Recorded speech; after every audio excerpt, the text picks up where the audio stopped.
সুধীবৃন্দ, মহামান্য রাষ্ট্রপতি, বিসমিল্লাহির রহমানির রহিম। বিসমিল্লাহির রহমানির রহিম। আমি জুবাইর রহমান চৌধুরী বাংলাদেশের প্রধান বিচারপতি নিযুক্ত হইয়া বাংলাদেশের প্রধান বিচারপতি নিযুক্ত হইয়া সশ্রদ্ধ চিত্তে শপথ করিতেছি যে আমি আইন অনুযায়ী ও বিশ্বস্ততার সহিত আমার পদের কর্তব্য পালন করিব।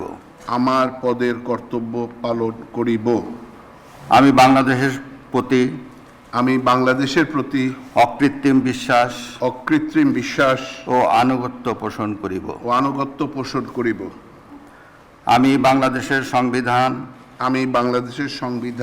ও আইনের রক্ষণ সমর্থন ও নিরাপত্তা বিধান করিব এবং আমি ভীতি অনুরাগ বা বিরাগের বশবর্তী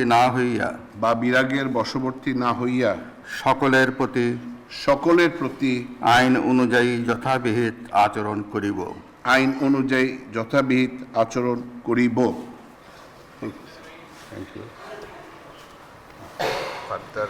অভিনন্দন।